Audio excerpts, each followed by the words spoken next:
Licia por todas esas palabras, ¿no? Realmente me emociona mucho porque, bueno, Licia es para todos nosotros y todas nosotras, ¿no? Nuestro equipo de investigación es realmente una maestra, ¿no? Bueno, realmente me honras mucho con esas palabras, ¿no? Bueno, a ver, bueno, para el tema un poquito de la clase de hoy, yo preparé una intervención de más o menos 1 hora. Y la idea era después que podamos abrir la segunda hora realmente a un intercambio. Ahora, como es una temática de filosofía que suelen ser bastante densas, también podemos cortarle a la mitad, que yo hable media hora, que podamos interactuar y bueno, hacer lo mismo la segunda hora. Igual más o menos ahí donde veo que podría ser el corte, les puedo preguntar cómo están, si ya no están muy cansados y vemos cómo hacemos, si les parece. Bueno, mi intervención del día de hoy, que se llama Hacia una epistemología descolonial, perder el norte para afirmar la vida, la he planteado en 6 momentos, ¿no? Bueno, primero para decirles que yo no suelo hacer presentaciones, me disculpo, pero me cuesta mucho. O sea, yo creo en la necesidad también de que los estudiantes tomen sus propias notas de lo que ellos y ellas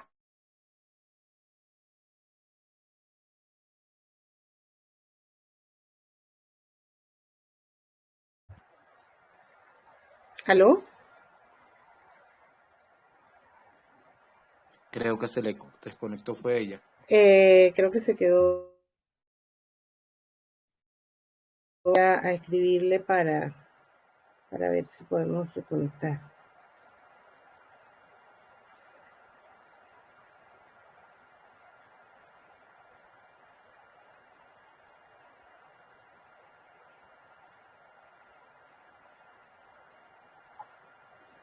no suelo hacer resúmenes en presentación.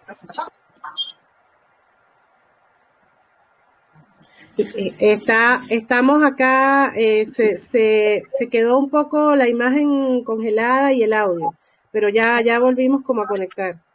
Sí, pero no sé hasta dónde me escucharon entonces. Dijiste que no sueles hacer presentaciones, sino que das libertad para que los estudiantes tomen sus propias notas. Ok, está bien, hasta ahí me escuchan. Yo no sé, quizás, bueno, si no me avisas por chat y cualquier cosa desconecto el video, si va a ser medio aburrido si no me ven, pero bueno, normalmente yo tengo buena conexión. Ahora sí me escuchan, ¿verdad?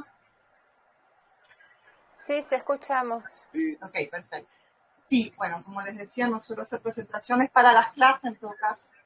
Creo que, bueno, como les decía, la toma de nota creo que es muy importante y es algo que, bueno, que hace cada estudiante. Además, después pueden compartir lo que vieron entre ellos, lo que cada uno ha anotado, ¿no? De la clase, y creo que, bueno, eso también permite hacer como que ejercicios colectivos, ¿no? De sistematización de las clases.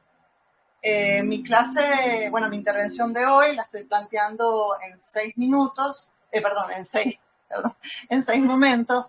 Voy a hablar, solo no sé si lo escucharon, más o menos 1 hora, pero igual lo podemos cortar en la mitad, porque la idea era que la segunda hora podamos interactuar, pero lo podemos cortar en la mitad, interactuar y hacer la segunda mitad, ahí podremos ver. Esos 6 momentos son, a ver, primero voy a partir de la idea, ¿no? De cómo el occidente se inventó a él mismo un origen que lo sustenta como una civilización de la razón a partir justamente, vamos a ver, de la construcción de la epistemología moderna como única teoría del conocimiento válido.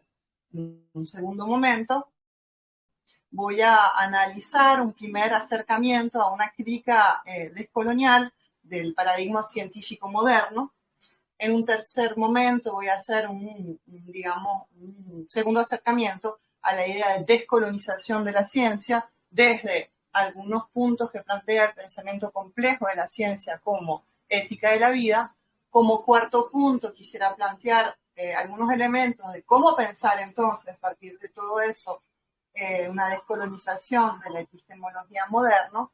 En un quinto punto sería algunas pinceladas de qué es esa epistemología, qué podría ser esa epistemología descolonial, para en un sexto punto aterrizar en presentar brevemente algunas praxis epistémicas descoloniales concretas, un poco a partir de todo lo que hemos visto, ¿no?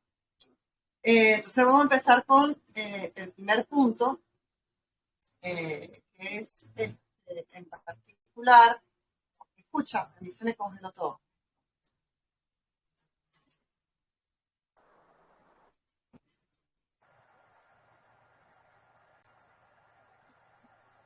¿Sí me escuchan? Te escuchamos, Sí, pero sí a se veces oye, se sí se congela oye. la Se imagen. congela la imagen, profe. Sí, estamos escuchando, el audio fluye, pero lo que se congela es la imagen.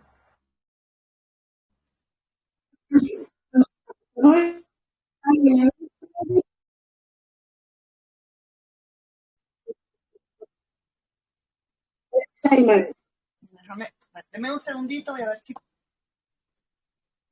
se me congeló todo en la computadora, no sé si... Creo que quizás va a ser mejor que trate de, no sé cómo lo ven, o capaz me puedo mejor conectar desde el teléfono. Déjenme ver un segundito porque a mí se me congela todo. Disculpen que nunca utilicé Telegram para esto y pensé que en el... Te estamos escuchando. Sí, lo que pasa es que a mí se me congeló absolutamente todo. Ok. Ya, bueno, vamos a ver si logramos. Bueno, vamos a empezar con el primer punto, ¿no? El origen del Occidente como civilización de la razón, ¿no? Y en particular esa idea de epistemología moderna como única teoría del conocimiento válido. Vamos a partir de algo muy simple. La filosofía, etimológicamente, quiere decir amor de la sabiduría. Y la sabiduría, tal como la describe Dussel en un libro que se llama Filosofías del Sur, es, una cita, la capacidad para exponer con orden los diversos componentes de las respuestas a lo que él llama los núcleos problemáticos. ¿Y qué son esos núcleos problemáticos? Son el conjunto de problemáticas fundamentales que el ser humano se hace para enfrentar lo real, ¿no? ¿Y para qué? Bueno, en realidad eso es para poder reproducir y producir la vida humano comunitaria, ¿no? Entonces, desde ese punto de vista, la filosofía engloba, digamos, la totalidad, ¿no? de esas preguntas que se hacen, que son muy diversas, sobre el origen de la vida, el origen de los fenómenos, por ejemplo, astronómicos, de por qué cae una piedra, pero también de cuál es el sentido de la vida, de la libertad, de lo ético, de lo social. Es decir, la filosofía en realidad reúne un poco todos los por qué, los para qué, los cómo, que se dan de forma diferente en, digamos, todas las comunidades de vida, ¿no? Ahora bien, siguiendo siempre a Dussel, el modo específico de representar esas preguntas, ¿no? De responder esas preguntas, dispara narrativas, ¿no? Son muy diversas. Y esas narrativas, ¿no? Esa forma de responder a esas preguntas, las podríamos calificar.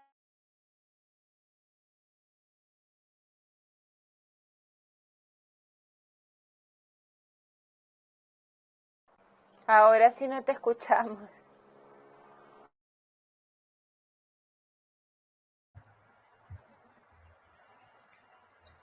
Vamos a escribirlo. Como racionales. Claro, siempre y cuando no nos referimos a la razón moderna, ¿no? Sino simplemente a la racionalidad como la facultad que tiene el ser humano de construir razones, es decir, narrativas diversas para dar respuesta a esas preguntas fundamentales que... ya va. ¿Será que intento el teléfono? A ver si es mejor. Bueno, si Yo quieres creo que intenta ver porque se congeló la imagen y nos perdimos las últimas frases.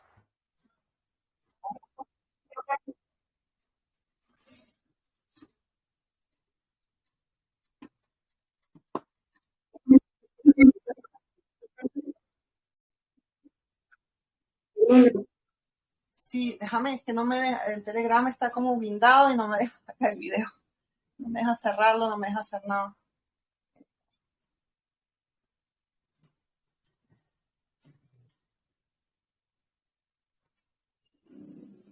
¿Aló? Sí, volvió Sí, a la vida. estoy tratando. Ya va, que tengo que. Ok, bueno, a ver, ya va.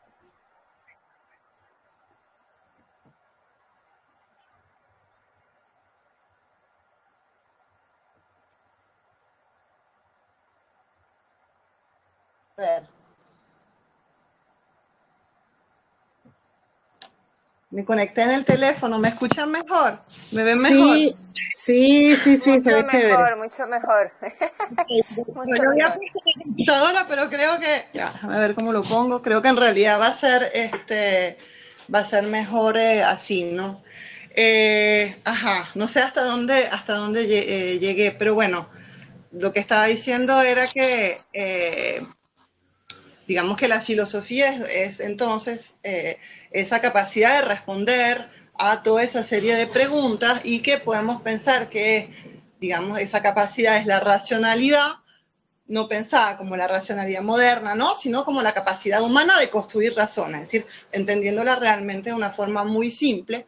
Es decir, construir razones es construir narrativas diversas para dar respuesta a esos diferentes fenómenos, ¿no? Entonces, bueno, para resumir, podríamos decir que fundamentalmente la filosofía es la facultad del ser humano de forjar interpretaciones o explicaciones a su entorno real, es decir, al mundo, pero también a su subjetividad, para transformarlo, ese mundo, en función de los horizontes, digamos, prácticos, éticos, políticos que se construyen, ¿no? Entonces, la respuesta a esas preguntas, y en realidad también las mismas preguntas que cada pueblo, cada cultura, cada civilización, como se lo quiera llamar, no vamos a entrar en ese punto, o cada comunidad elabora, constituye la visión del mundo que les es propia y que estructura y define lo que conocer, ¿no?, quiere decir para cada uno de sus pueblos, comunidades, civilizaciones.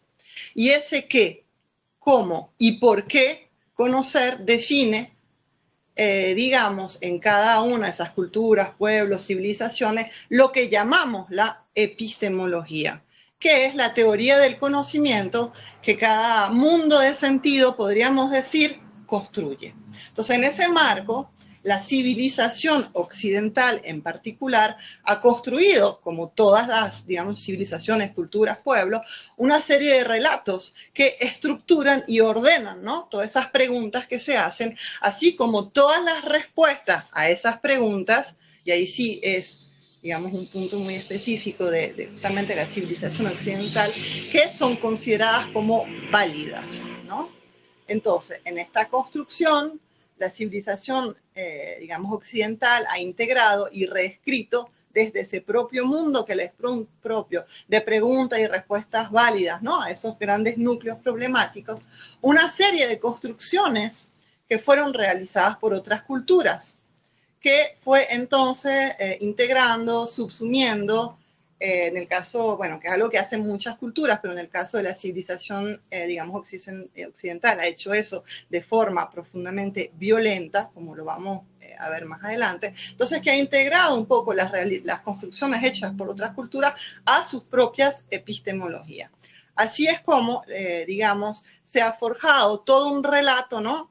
La civilización occidental ha forjado todo un relato sobre ella misma, de cómo la civilización europea y en particular la filosofía supuestamente nació en Grecia y cómo la misma fue heredada a través de los romanos, del medioevo, etcétera, etcétera, hasta nuestros días, por una Europa, ¿no?, que pretendió entonces con la modernidad erigirse como la guardiana y la protectora de ese santo grial, ¿no?, que le vino desde la Grecia antigua, que es la racionalidad.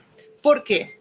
Porque lo que ha hecho el relato de la civilización occidental es reconstruir la imagen de una filosofía griega desde una cierta reducción, que supuestamente se define esa filosofía griega como el dominio de lo racional frente a la forma de construir conocimientos que se define entonces como siendo por excelencia primitiva, salvaje, etcétera, etcétera, que es la mitología.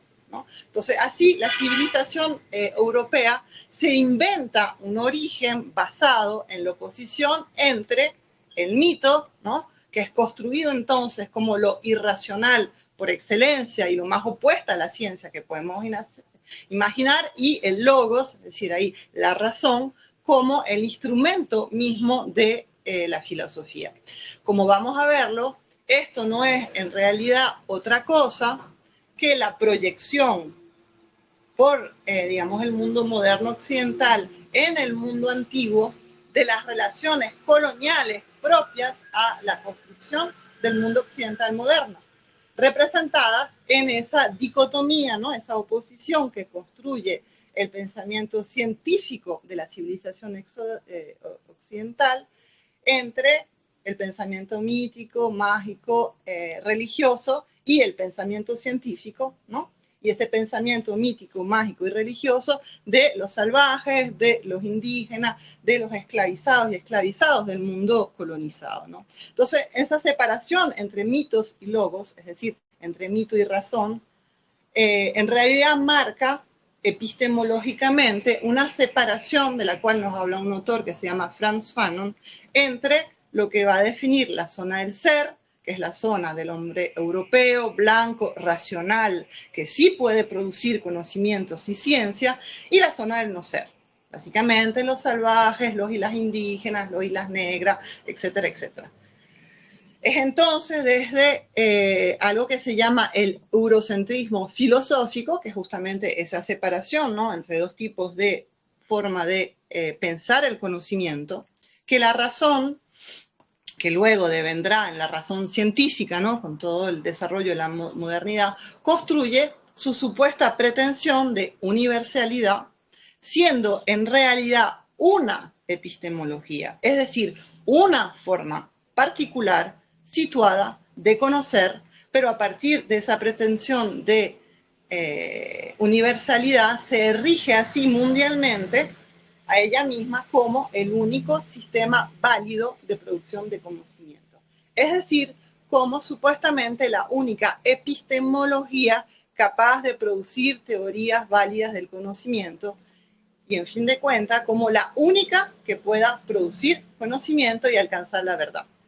Y esa forma particular de pretensión universal, que está fundada entonces, como les decía, ¿no?, en todo ese relato occidental que se basa en la distinción entre lo racional y lo mitológico, es la que sostiene una serie de dicotomías, es decir, de oposiciones básicas, que sustentan entonces toda la teoría del conocimiento occidental, es decir, la ciencia moderna, oposiciones además que pueden leerse como cuasi sinónimo. Entendemos la distinción entre lo irracional y lo racional, ¿no? Lo subjetivo, lo objetivo, el cuerpo y la razón, el objeto, el sujeto, la natura y la cultura, la naturaleza y el ser humano.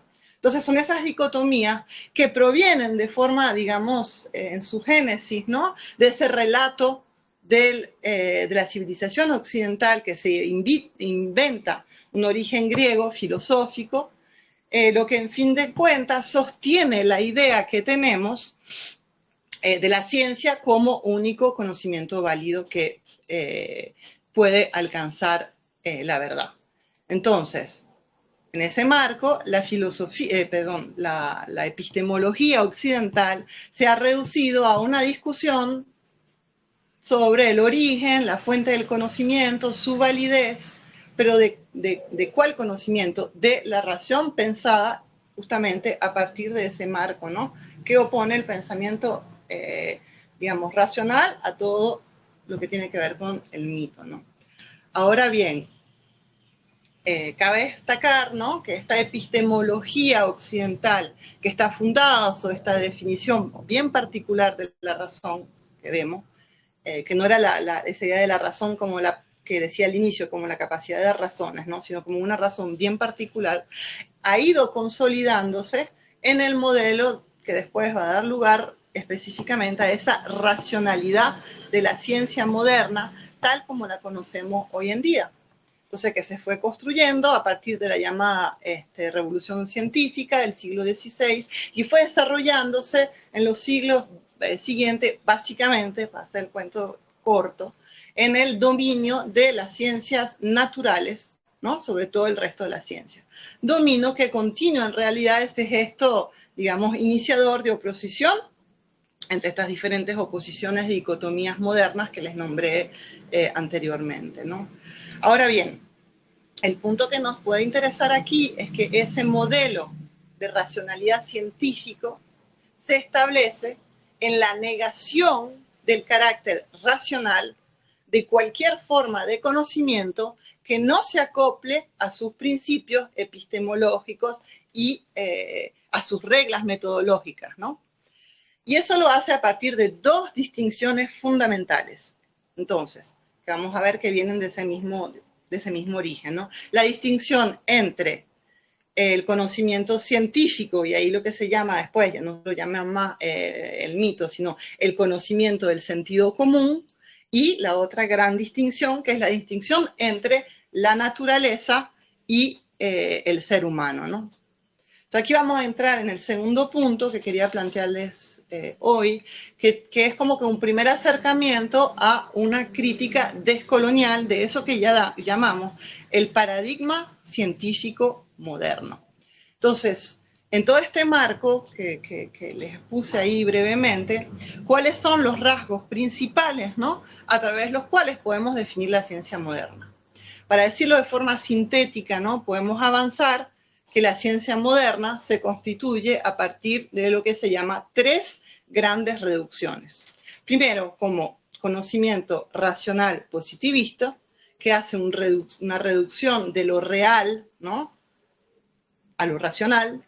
Luego, como un conocimiento racional determinista, que es el predominio de un tipo particular de causa que se llama la causa formal, y finalmente como un conocimiento racional instrumental, que es la dominación de la naturaleza por la técnica. Entonces, la primera grande reducción, ¿no?, la reducción positivista, como les decía, se establece como reducción de lo real a lo que la razón, a través de los métodos científicos, puede explicar, ¿no? Entonces, vemos ahí que el campo de lo real se reduce únicamente a eso. Es decir, la realidad está entonces, desde ese punto de vista, constituida únicamente por eso que la razón humana puede conocer. Este conocimiento, que es llamado positivista, se desarrolla entonces a través de una serie de metodologías racionales que conocemos, ¿no?, de aprehensión de la realidad, como son la experimentación, la deducción, inducción y la demostración. Y esas metodologías son las que supuestamente confieren a ese tipo de conocimiento su carácter objetivo, es decir, su carácter de conocimiento científico. Por eso es que se considera como conocimiento solo lo que puede ser desarrollado a través de estos métodos científicos, que descalifican, como les decía, cualquier otra forma de conocimiento que no corresponda a esta definición limitada de objetividad. Entonces, esta primera gran reducción positivista corresponde a la separación que conocemos, que hace la ciencia entre el objeto y la objetividad científica y el sujeto y la subjetividad no científica. Entonces, es importante destacar que ahí es, digamos, en este punto que el sujeto, ¿no?, en cuanto es el agente que produce el conocimiento, es, digamos, definitivamente excluido y expulsado del conocimiento científico. De hecho, normalmente nosotros tenemos y las científicas tenemos que justamente ser objetivos, ¿no? Apenas se piensa que hay un poquito de subjetividad, no, eso ya entonces está falsificando el conocimiento, ¿no? De esta idea, entonces, se desprende, como le decía, la caracterización de eso que hace la verdad. La verdad es pensado únicamente como lo que puede ser determinado como verdadero, ¿a través de qué? A través de métodos de análisis y de cálculo, para decirlo de forma, digamos, un poco caricatural, pero que yo creo que es estructural. Y esos métodos son lo que conceden a esa verdad, ¿no?, su carácter de universalidad. ¿Por qué universalidad? Porque a través del análisis y del cálculo se logra entonces acceder a una verdad que supuestamente es universal porque está desprendida de ¿qué? Del espacio y del tiempo, ¿no? Es válido en cualquier espacio, en cualquier tiempo. Esa es la idea de la verdad científica, ¿no? Es decir, que está desprendida de sus condiciones de producción. La verdad es entonces eso que la razón científica se esfuerza de alcanzar en el marco justamente de esa reducción que establece de lo real a eso de lo que puede ser científicamente conocido. La segunda grande reducción, la del determinismo, es la que plantea que la objetividad del conocimiento científico, la objetividad de la cual acabamos de hablar, solo puede darse justamente si se elimina, como le decía, todo eso que puede entonces contaminar o interferir en la búsqueda de la causa. Es decir, en la determinación de la relación causa-efecto o causa-consecuencia. El determinismo es así la idea de la ciencia como conocimiento causal, que radica en la elaboración, como bien sabemos, de leyes, ¿no? En particular las leyes de la naturaleza, como único método de aprehensión de la realidad. Esto constituye, yo creo que es importante decirlo, una reducción de la idea de causalidad a esa que Aristóteles, pensador griego, definió como la causa formal. Aristóteles definía varios tipos de causas, no voy a entrar en eso ahorita, pero una en particular que era la causa formal. Y esa causa formal solo, digamos, privilegia y solo piensa el cómo, ¿no? El cómo de los fenómenos, el cómo de las cosas, en detrimento de otro tipo de causas que sí piensan cuál es el agente y sobre todo cuál es el fin. Entonces, esta segunda gran reducción excluye de la idea de, digamos, de ciencia, la idea de finalidad, creo que en filosofía se llama el telos. Y por lo tanto, excluye la idea de que el conocimiento pudiese integrar en sus problemáticas la idea de indagar cuál es el fin de las cosas, ¿no? Entonces, esta segunda gran reducción determinista es la que mutila la ciencia de toda real posibilidad de reflexividad. Si la ciencia no se preocupa por la finalidad, es decir, por el telos, este telos no solo no puede ser de ninguna manera objeto de conocimiento científico, es decir, de verdadero conocimiento, sino que no tiene además ninguna pertinencia en la elaboración del conocimiento científico. Entonces, eso tiene consecuencia que tanto el quién, el desde dónde, así como la finalidad o el porqué de la ciencia deja de ser objeto de reflexión del conocimiento científico. La ciencia se constituye entonces como un conocimiento sin intención. Esa es la idea de neutralidad.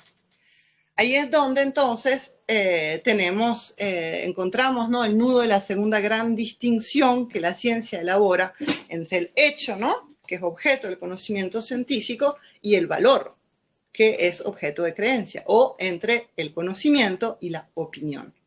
Esa distinción que establece la ciencia moderna expulsa entonces también toda idea de ética, de responsabilidad, o como les decía al inicio, de sentido común, y pretende entonces hacer nuevamente de la ciencia un conocimiento neutral y por ende un conocimiento desinteresante. El gran mito de la ciencia como un conocimiento altruista, fundado en un amor puro, desinteresado de la verdad, es la que esconde entonces la tercera gran reducción que vamos a ver ahora de la ciencia moderna, que radica en su carácter instrumental. Y lo que quiero decir es que todo ese relato que hace la ciencia moderna sobre ella misma, de ser un conocimiento desinteresado, es para esconder en realidad, digamos, la parte interesada de su conocimiento. Y esa es la reducción instrumental. Entonces, es un conocimiento que pretende ser utilitario y funcional, ¿no?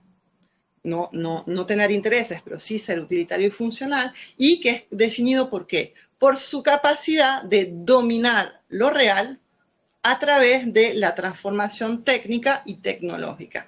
Porque ¿cuál es el instrumento privilegiado de la ciencia? La técnica. ¿Y qué es la técnica científica? Sino, en particular, la manipulación de la naturaleza en vista de su dominación.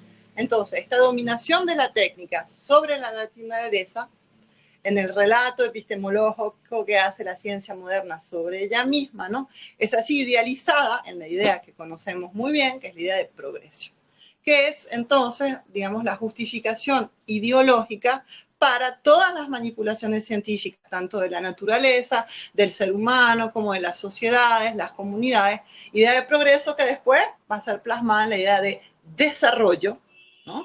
Que es la justificación para la dominación realmente militar industrial del mundo que sostiene el modelo científico tecnológico moderno. Entonces, ¿cuáles son las consecuencias concretas, ¿no?, de esas tres grandes reducciones que hemos visto? La de lo real a la razón, la del conocimiento a la búsqueda exclusiva de la cosa formal, y la de la reducción de la naturaleza por la técnica a, digamos, un mero objeto de dominación científica. Bueno, primero que todo, que la ciencia, ¿no?, que pretende a la universalidad, termina al contrario en cuanto, a través de todas sus metodologías de recorte, de análisis y de cálculo, unidimensionalizando la realidad, ¿no?, que pretende, hacer de la realidad una dimensión única, termina siendo, a partir de todos esos recortes, pura especialización, pura fragmentación. Como bien lo sabemos, ¿no?, la ciencia, en su modo de organización, ha llegado a un tal grado de especialización que la intercomunicación en su propio seno se hace la mayoría de las veces, o muchas veces, imposible, ¿no?, y que desemboca en una fragmentación de los conocimientos especializados incapaces de dialogar entre ellos. El Instituto de Investigación en el cual ya trabajo es una representación espacial en el espacio, casi que caricatural de este tema, de esto. Estamos arriba en una montaña, bien alejado del mundo para que no nos contamine ninguna realidad factual. Los centros están organizados por disciplina, están súper separados los unos de los otros, es muy difícil ir a un centro del otro, no nos conocemos casi entre nosotros, las disciplinas no intercomunican entre ellas, etcétera, etcétera, etcétera. Es decir, todo esto que les estoy diciendo tiene formas de organización muy concretas en el mundo de la ciencia, ¿no? La segunda gran consecuencia, ¿no?, es que, digamos, la ciencia, en su afán por reducirse... Ya, me voy a parar un segundo. ¿Sí me escuchan, verdad? Sí, escuchamos muy bien. Sí, profe. Sí, se oye, profe. Me escucha excelente. No, verifico, porque a veces... Sí. Como no los veo, además, a veces pasa eso. Ok, entonces sigo. Segunda consecuencia, ¿no?, es que la ciencia, ¿no?, en su afán por reducirse a la búsqueda objetiva de las causas, termina, como les decía, vaciándose de toda significación. ¿En qué sentido? Que deja de lado todas las grandes cuestiones relativas al sentido de la vida, de la sociedad, de la comunidad, del mundo, de la naturaleza. Eso no es objeto de conocimiento científico. Y tercero, que en su dimensión instrumentalista, termina obviando los grandes problemas que ella misma desencadena, tales como la amenaza, la posibilidad la realidad de destrucción parcial o total del planeta, como de la humanidad, así como en esta dimensión instrumentalista la ciencia se derresponsabiliza de las inconsecuencias de un modelo de desarrollo científico tecnológico que no cumple en realidad con ninguna de sus promesas de progreso y de desarrollo, dejándonos en un mundo en el cual predomina en realidad la pobreza, la exclusión, el hambre, la enfermedad, la dominación, la guerra. Entonces, en pocas palabras, todo este modelo de ciencia moderna desemboca a eso que se llama una general y generalizada desposesión cognitiva, ¿no?, que nos deja totalmente indefensos frente a la complejidad del mundo, de nuestras acciones en él y de las consecuencias, ¿no?, de nuestras acciones en él. Ahí voy a llegar al tercer punto, ¿no?, que tiene que ver con digamos, un primer acercamiento a la idea de descolonización de la ciencia, tal como se plantea desde el pensamiento complejo, como, digamos, la ciencia como afirmación de la vida. Entonces, llegamos a esa idea de que el modelo de la ciencia la ciencia moderna nos conlleva una exposición cognitiva muy fuerte, ¿no? Que no nos permite enfrentarnos a la complejidad de las cosas que están pasando, ¿no? Uno puede preguntarse, pero entonces ¿a qué sirve conocer? Si conocer nos sirve para poder enfrentar la complejidad de las realidades a las cuales estamos confrontando, ¿no? Y yo creo que esa exposición la podemos fácilmente y claramente ilustrar con solo nombrar el tema del cambio global, el cambio climático.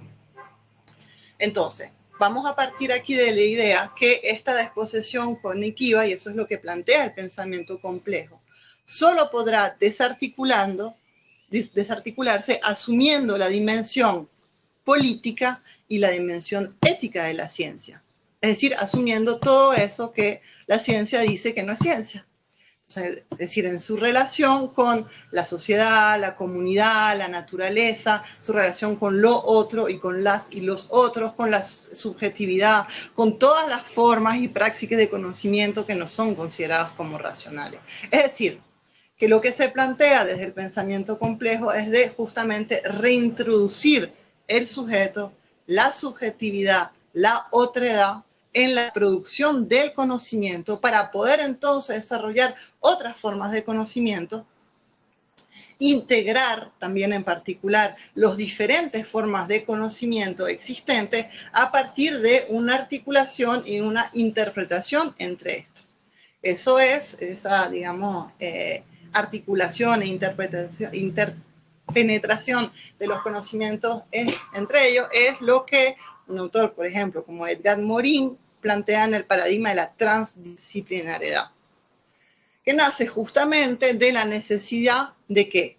De estudiar la realidad de manera integral, compleja, en sus diferentes facetas, para justamente tratar de entender, de confrontarnos a lo que está pasando, ¿no? Porque el problema es esa especialización que hace que, bueno, uno puede entender un pedacito muy recortado de la realidad, pero uno no entiende de forma integral, digamos, las cosas que están pasando y el mundo en el cual estamos viviendo, ¿no?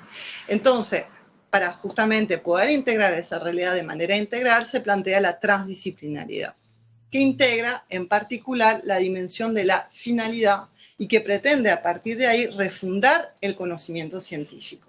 Porque aquí no se trata de decir que el conocimiento científico no es válido, ¿eh? Eso no es para nada lo que se trata de decir. Lo que se trata de decir es que no es la única forma de conocimiento válido y que erigiéndose como eso, el conocimiento científico se ha mutilado a partir de esas grandes reducciones que les decía, de la capacidad de realmente poder pensar la vida o el mundo pensado en su totalidad. Ahora, este tipo de planteamiento, digamos, plantea un punto que, bueno, que yo considero como esencial, que es que se maneja con esa idea de bioética, ¿no? Que es la necesidad de plantear un conocimiento de y para la vida, pero como una herramienta de transformación de la realidad. Es decir, de pensarla no a partir de la idea de dominación de la vida, sino a partir de una idea de responsabilidad y de corresponsabilidad con la vida. Eso es el carácter ético que se plantea desde el pensamiento complejo y que plantea en particular Morin con la bioética como una forma de conocimiento. El saber, dice Morin, al cual aspira la bioética, es entonces un saber hacer. Es una práctica que se responsabiliza, ¿sí?, sobre el saber que hace y que es un saber del hacer que no vacila en asumir la dimensión humana. Entonces, esta se plantea como un conocimiento-acción y, como les decía, en cuanto tal, como una ética. Es decir, si volvemos un poco al vocabulario de la epistemología, como una praxis cognitiva responsable de sí misma. Entonces, esa dimensión ética de la bioética o de la ética para la vida, tal como lo dice Morin en un bellísimo texto que se llama Ciencia con Conciencia, es que la que debería transformar, es lo que él plantea, el saber, él habla de saber más que del conocimiento, en un saber del hacer haciendo, ¿no? Y la idea es liberar los conocimientos sometidos, integrar el sujeto y las subjetividades, celebrando entonces la inter y la transcomunicación, ¿no?, entre los diferentes tipos de conocimiento, y para hacer, digamos, del saber un poder, pero no un poder sobre, sino un poder de dominación, sino un poder hacer, como saber del poder hacer de la vida. Ahora bien, todos estos planteamientos que yo creo que son sumamente interesantes, ¿no?, y que plantean, creo, una concepción liberadora del conocimiento como conocimiento para la vida, yo creo que les falta una pata, ¿no?, que es la pata de, digamos, la crítica descolonial. Y ahí entonces llegamos al tercer acercamiento que quería hacer, a la descolonización de la epistemología moderna en cuanto tal. A ver, ¿de qué trata el pensamiento descolonial? El pensamiento descolonial, de forma muy general, parte de la voluntad de reflexionar sobre el lugar específico de América Latina, ¿no?, en el sistema capitalista mundial, y por ende, sobre el desenlace que los diversos procesos de descolonización, digamos, sobre el desenlace al cual ha llevado los diferentes procesos de descolonización, a partir de la idea de cuestionar y de explicar las diferentes formas de explotación y de dominación del mundo colonial moderno que siguen estructurando nuestro mundo, y que pasa entonces en particular por, obviamente, la crítica a las ideas de modernidad, progreso y desarrollo, ¿no? Entonces la tesis, digamos, la tesis general que une a los autores y las autoras de esta corriente, parte de la siguiente reflexión. Si el colonialismo, ¿no?, como forma y modo administrativo de dominación, es decir, como norma, como código, ha sido efectivamente abolido en casi todo el mundo, y digo casi porque todavía existen colonias, las formas de dominación y las formas de explotación que caractericen el colonialismo como un sistema basado en la dominación y, digamos, basado en la división racista del mundo, es decir, ¿qué es la división racista del mundo? Es un sistema de clasificación que se pretendió universal, que empezó por asociar las diferencias culturales de los pueblos colonizados, primero con desigualdades supuestamente biológicas, que después, bueno, van a transformar en desigualdades culturales, ¿no? Y que es, digamos, una división a partir de la cual se origina, ¿no?, esa división del mundo de la cual les decía al inicio que estaba hablando, entre los seres superiores e inferiores, entre esa zona del ser y esa zona del no ser, ¿no?, que les decía al inicio. Entonces la idea es que ese, digamos, sistema de clasificación universal persiste hoy en día de forma estructural, es decir, que atraviesa las formas de organización que tenemos, ¿no? Y eso perdura tanto sigue perdurando tanto en las antiguas colonias como en los centros imperiales, como estructuras de organización de las relaciones sociales, de las relaciones económicas, de las relaciones culturales, subjetivas, etcétera, etcétera, ¿no? Entonces, los diversos procesos de independencia que hemos conocido, lo que han hecho es rearticulado así esa estructura de poder, pero sobre nuevas bases institucionales, ¿no? Por eso es que existe toda una crítica a, por ejemplo, el Estado, ¿no? El Estado como una estructura de poder colonial. Y eso es, digamos, esas rearticulaciones, ¿no?, esas estructuras de poderes coloniales, son lo que los autores de esta corriente denominan la colonialidad, ¿no? Entonces, antes estuvo la colonización y ahora lo que perdura es la colonialidad. Entonces hablan así, quizás lo han escuchado, de colonialidad del poder, del saber, del ser, y también de colonialidad de la naturaleza. Entonces, bueno, lo que dice todo el pensamiento descolonial es que es precisamente a partir del patrón del poder colonial racista que la Europa colonial concentró gradualmente, ¿no?, todas las formas de control de la subjetividad, las culturas y por ende de las formas de producción de conocimiento. Y eso es lo que se llama desde el pensamiento descolonial, y en particular un autor que se llama Quijano, la colonización de las perspectivas cognitiva. Ahí volvemos de nuevo un poquito al vocabulario de la epistemología, ¿no? Esto se dio así, entonces, en un primer lugar, a través de una expropiación, ¿no?, de los descubrimientos culturales y, digamos, cognitivos de las poblaciones colonizadas, es decir, como eso que se llama extractivismo cognitivo, el pensamiento descolonial, se dio también como represión sistemática de las formas de producción de conocimiento de estas poblaciones colonizadas, de sus patrones de expresión y de objetivación de la subjetividad, es decir, como un epistemicidio. O sea, es decir, primero, extractivismo cognitivo, te robo tus conocimientos, epistemicidio, y te los destruyo para que tú no los tengas. Y finalmente, como una obligación de avalar parcialmente la cultura del dominante en todo lo que podría ser útil, digamos, a la reproducción de la dominación. Y eso es lo que se llama el endorracismo o la aculturación, ¿no? Entonces, a partir de este triple sistema, expropiación, extractivismo, represión, aniquilación, imposición, aculturación, ¿no?, estas tres patas, digamos, es que el eurocentrismo como un racismo epistemológico de la ciencia moderna, dando esa distinción, ¿no?, que les decía, entre los que saben y que son seres humanos y los que no saben y no son seres humanos, se estableció como el sistema dominante de producción del único sistema de conocimiento válido, la ciencia. Ahora, a nivel epistemológico, este triple sistema se basó en unos análisis que hace, digamos, una serie de autores, en particular un autor que se llama Ramón Grosfogel, pero él retoma en esos análisis tanto a Dussel como a Césaire, dice que ese triple sistema de expropiación, extractivismo, represión, aniquilación, imposición, aculturación, se estableció a partir de eso que se llama el dualismo, como argumento ontológico, y el solicismo cartesiano, ¿no?, como fundamento epistemológico del eurocentrismo universalismo. Lo que parece muy complicado, en realidad es muy simple.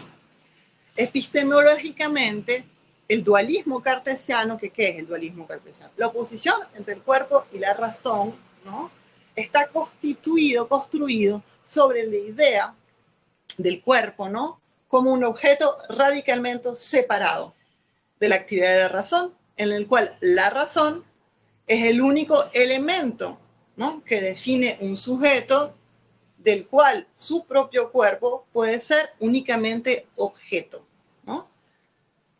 Lo que se llama el solipsismo cartesiano, por ser parte, lo que afirma es algo bastante simple también, y es que el conocimiento solo es accesible, el conocimiento racional, en el monólogo interior que ese sujeto, que es pura razón, cuyo cuerpo es solo un objeto, establece en el diálogo interior con él mismo. Entonces, lo que dice el solicismo es que solamente a partir de ese diálogo interior con él mismo se puede, digamos, acceder a la certeza, ¿no? Eso es el pienso, luego existo de Descartes, ¿no?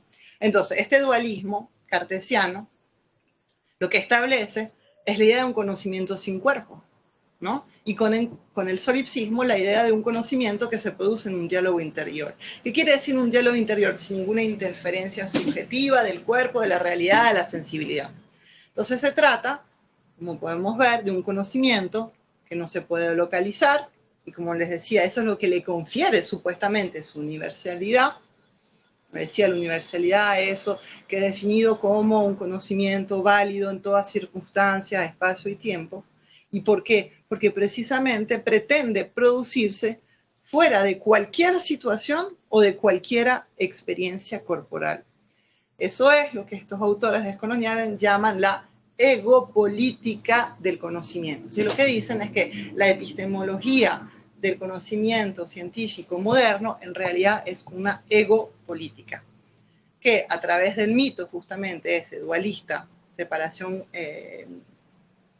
digamos, cuerpo-razón, y solipsista, el diálogo interior consigo mismo, de un sujeto que se autogenera él mismo, ¿no? Pienso, luego existo. O sea, yo no existo para luego pensar, no, yo pienso y después vengo a la existencia.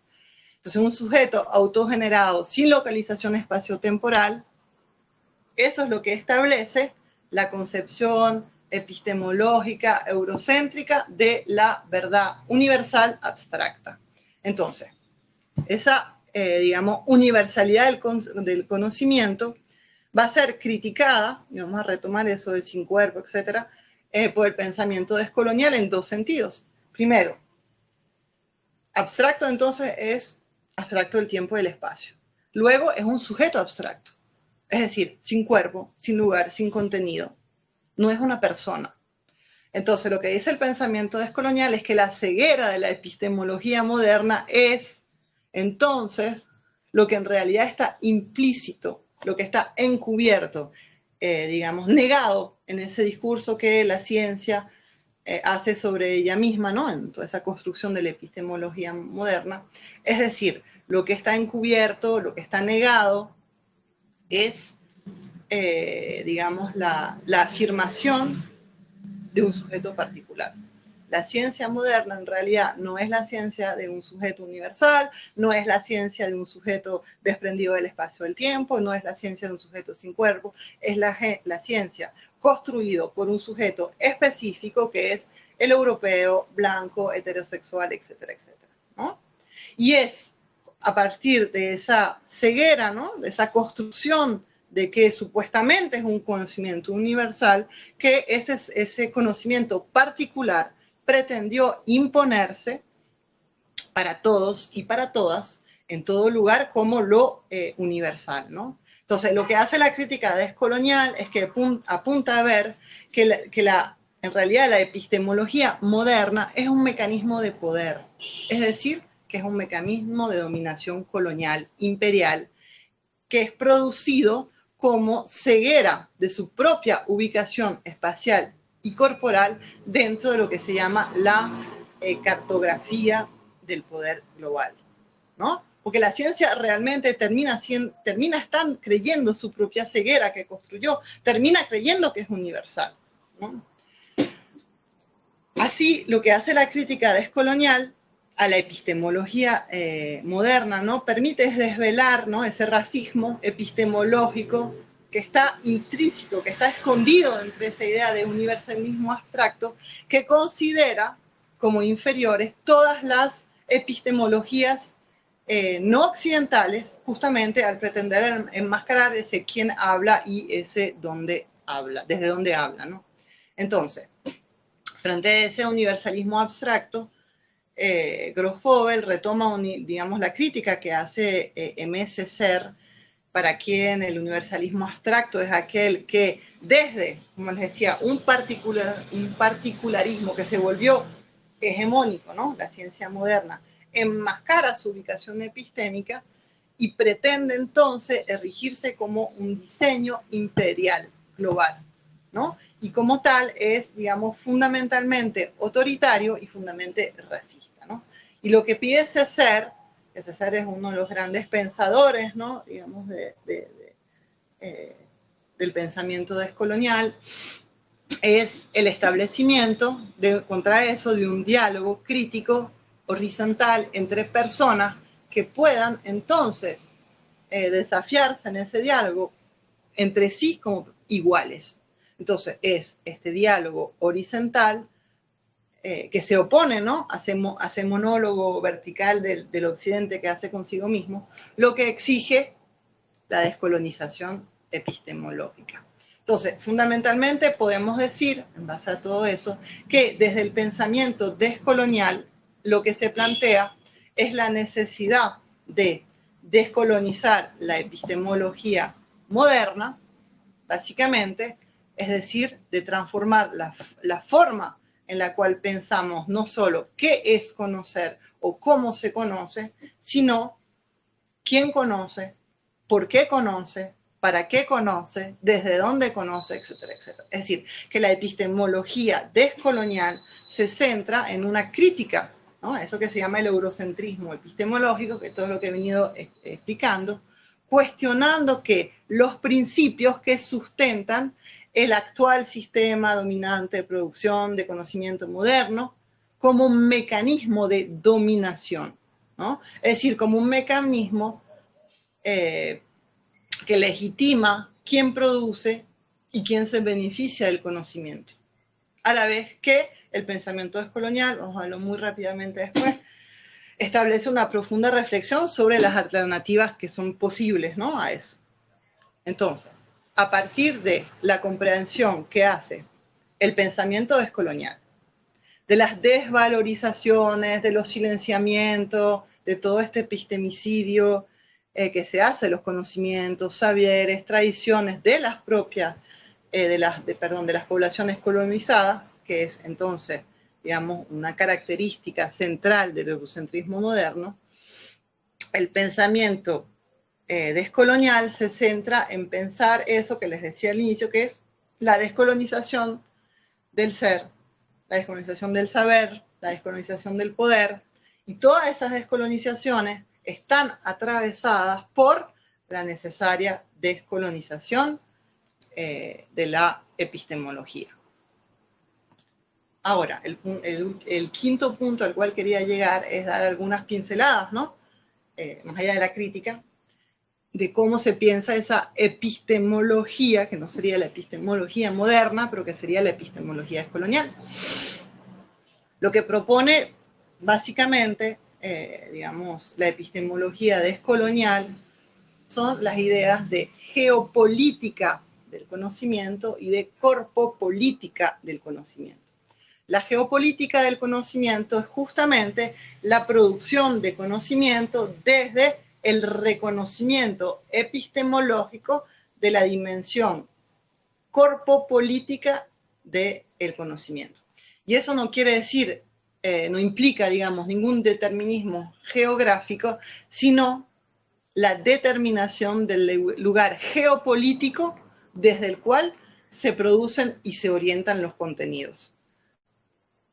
Que se dice que una epistemología que se basa en la geopolítica, en la corpopolítica del conocimiento, a partir de la determinación del lugar geopolítico desde el cual se producen y se orientan los conocimientos, permite construir epistemologías descoloniales. Eso es, de manera muy simple, algo que seguramente ya han escuchado y que se denomina el lugar de enunciación o la perspectiva, se puede llamar perspectiva epistemológica, pero que es la perspectiva del punto de vista situado, ¿no?, que sostiene que justamente frente a ese concepto empirista, positivista de la objetividad de la ciencia, ¿no?, entendido como neutralidad, que toda producción de conocimiento se hace desde y según el punto de vista particular que ocupamos en el mundo, ¿no?, a nivel geopolítico.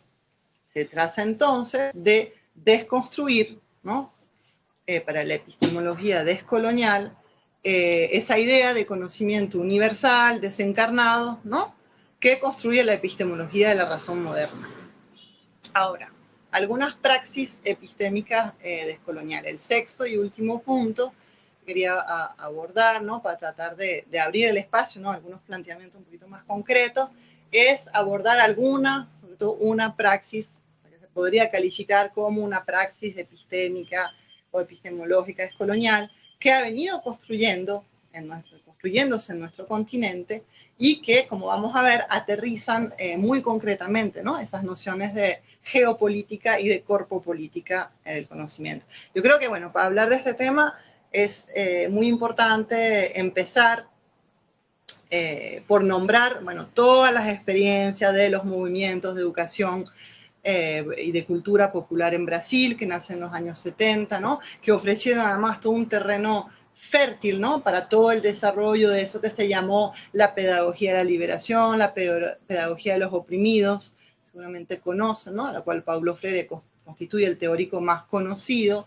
Pedagogía que además al inicio estaba asociada a un método de alfabetización y que después ha ido extendiéndose paulatinamente a muchas otras, digamos, ámbitos y muchas otras metodologías, ámbitos de práctica, ¿no?, como la comunicación, el teatro, la investigación social, hasta la reflexión teológica.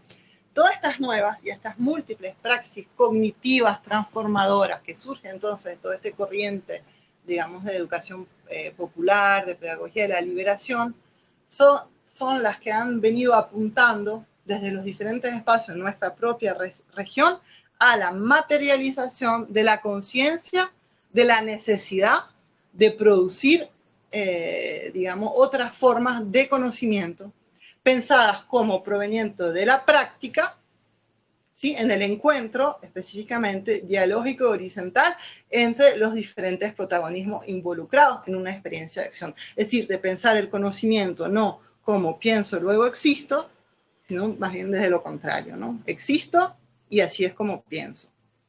En este marco creo que podemos destacar una metódica que, bueno, a mí me gusta mucho y que he trabajado mucho y que además que nos es muy, muy nuestra, ¿no?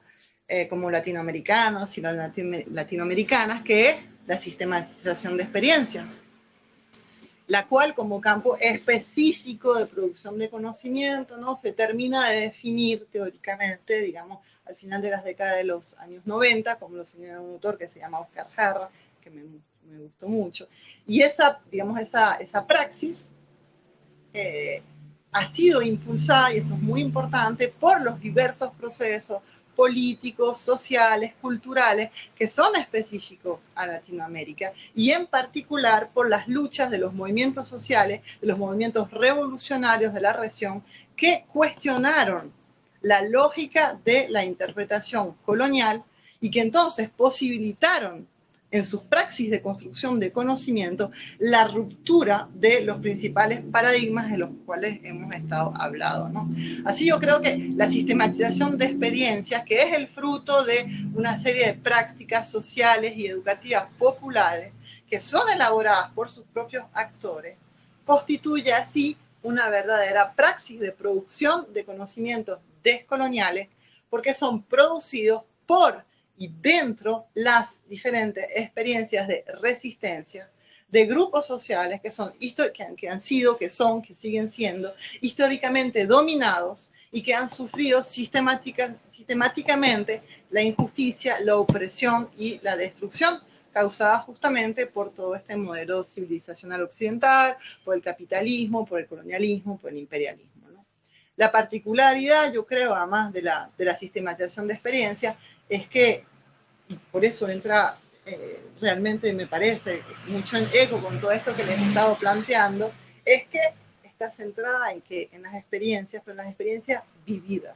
O sea, parte de la idea de que las experiencias son procesos históricos, dinámicos, complejos, que son procesos tanto personales como colectivos a la vez, en el que intervienen obligatoriamente las diferentes personas que las vivieron.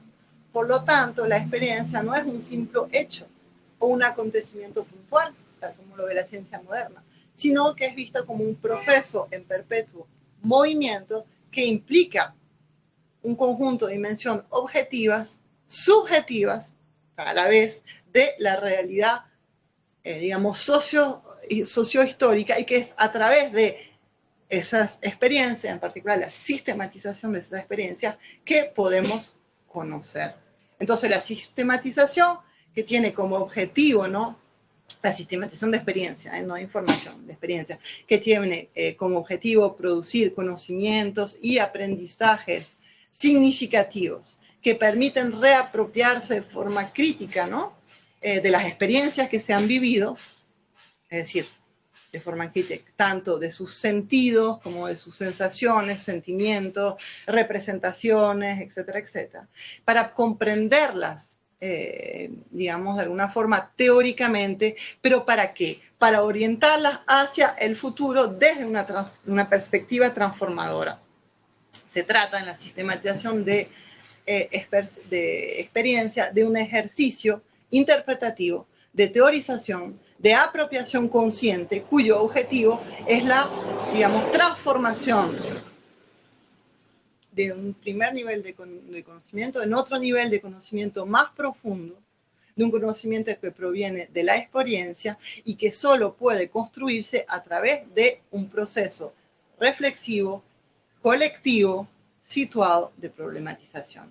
Entonces, esta apropiación del significado para construir, digamos, conocimiento, consiste entonces en la reafirmación, primero, de ser un sujeto colectivo y de no ser el objeto de su propia historia, y por lo tanto, de poder asumirla, ¿no?, de poder reapropiarse de ella con una intencionalidad, eso justamente que expulsa la ciencia moderna, de transformación del futuro, ¿no? Es decir, podemos avanzar que la sistematización de experiencias como metódica descolonial de producción de conocimiento se constituye entonces desde y como geopolítica del conocimiento, es decir, como conocimientos que surgen de las experiencias singulares de vida de quienes las producen, ¿no? Lo producen. Su finalidad, su telos, ¿no? No es entonces el alcanzar una verdad universal, inmaterial, desprendida del espacio del tiempo, sino de forma totalmente diferente, alcanzar conocimientos, la construcción de conocimientos propios, situados, colectivos, que permiten, como decía, no alcanzar la verdad, sino el o los significados de los fenómenos, experiencias, sensaciones, sentimientos que hacen nuestras vidas, ¿no? Como podemos verlo, entonces, esta metódica, como las que, porque además está totalmente en enlace, ¿no? Pero como todas las diferentes que nacen de la educación popular, podemos pensar en teatro de los oprimidos, podemos pensar en un montón de metódicas, ¿no? Y que también engloban todo eso que se llama, digamos, las diferentes vertientes, porque también hay muchas de lo que se llama la investigación, acción participativa, lo que apuntan es a la implementación de un nuevo paradigma epistemológico descolonial, en esto que se establecen justamente en la superación de ese distanciamiento sujeto-objeto, de la neutralidad positivista de la ciencia moderna, como praxis. ¿Qué es praxis? Praxis es digamos, lo que une la práctica con el pensamiento. No es solo práctica y no es solo pensamiento. Es realmente la práctica que se da como pensamiento y el pensamiento que se genera a través de la praxis, como praxis epistémicas que se plantean desde y como construcción colectiva de conocimiento, es decir, de forma completamente opuesta a esa idea de diálogo interior con uno mismo, ¿no?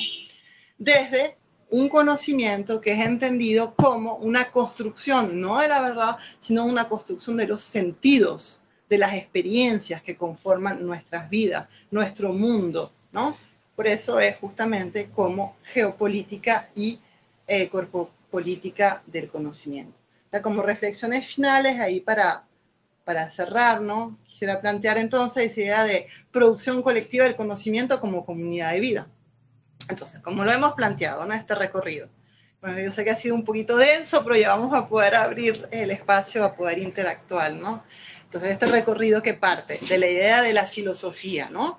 Y, digamos, de la epistemología eurocéntrica como una base estructural del desarrollo de la ciencia moderna que es planteado como la única forma de conocimiento válida, la cual hemos entonces analizado del pensamiento descolonial como profundamente colonial, es decir, como una forma de conocimiento que está basada en la línea divisora y organizadora del mundo entre seres definidos como superiores y seres definidos como inferiores, ¿no? Esto desemboca a la implementación de un modelo de conocimiento, la ciencia moderna, que es el de un conocimiento sin cuerpo, sin lugar, sin tiempo y que es universalmente neutral, ¿no?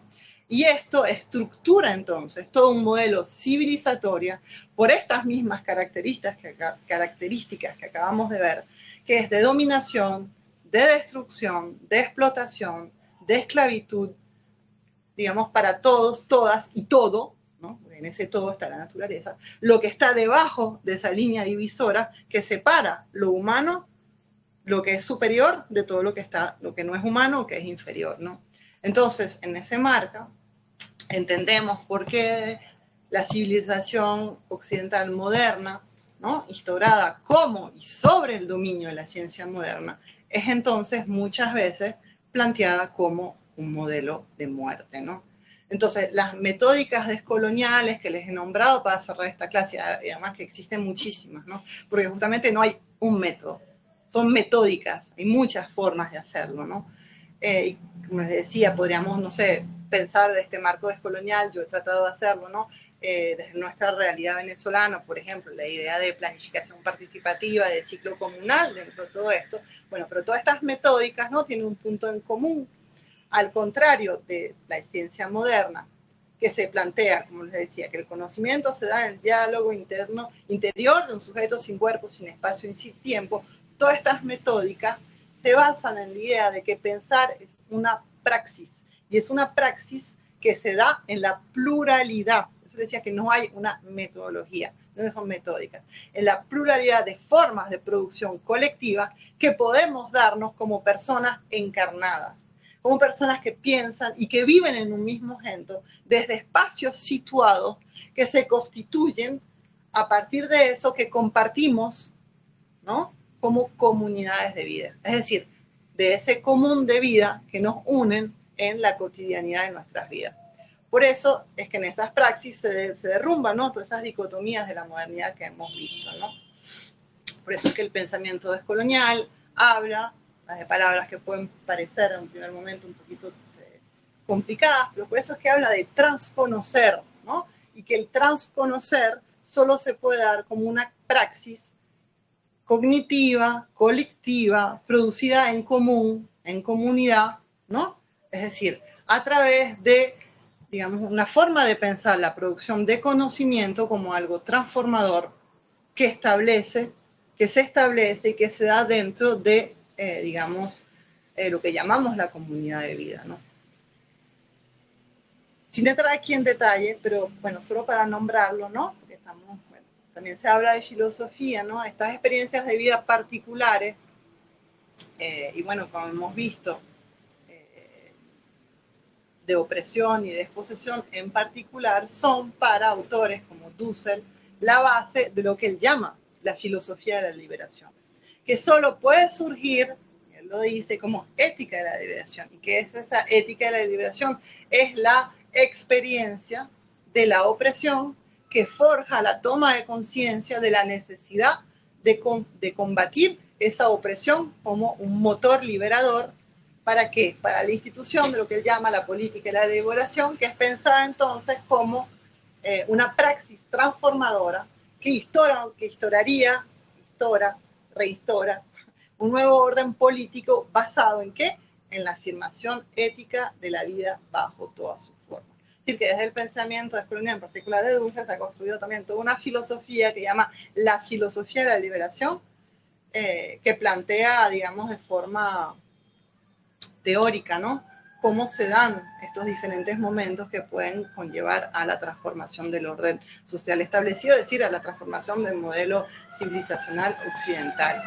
Y bueno, para decirlo de forma simple, ¿no?, después de este arduo y largo, espero no aburrido, recorrido que les he hecho, descolonizar la epistemología, entonces no es un ejercicio académico, sino que es, en todo caso, yo así lo veo, la única opción que tenemos para trascender ese modelo de muerto que es impuesto por la civilización occidental, y ahí están todos los términos que le pone el pensamiento descolonial, racista, sexista, clasista, patriarcal, etcétera, etcétera, imperialista, y profundamente destructivo de la vida, ¿no?, que es propia de esa modernidad que es fundamentalmente imperialista.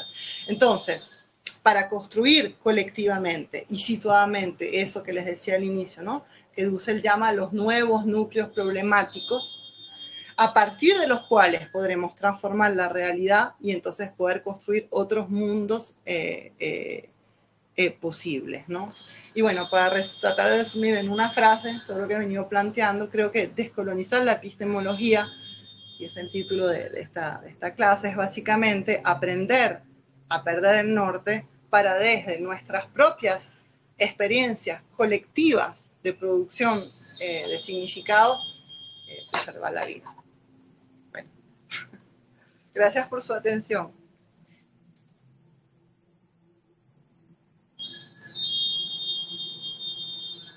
¿Están ahí? Aquí Sí, profe, estamos por súper supuesto. maravillados. Ay, Completamente escuchando. Presente, profesora, gracias. profe. Acá estamos escuchando Hola. atentamente. Hola, bueno, Hola. Jimena, muchísimas gracias por esta maravillosa, excelente exposición en la que definitivamente has logrado presentarnos un recorrido muy, muy, muy pertinente para lo que va a ser el desarrollo de este curso, planteando pues los núcleos temáticos, creo que fundamentales para esta visión crítica de la crisis de la episteme moderna, que es a lo que nos quiere acercar el curso en su totalidad. Entonces, bueno, excelente. Sí, te escuchamos finalmente muy bien y te disfrutamos porque estuvo muy, como tú dices, intensa, pero imposible de no atender y entender.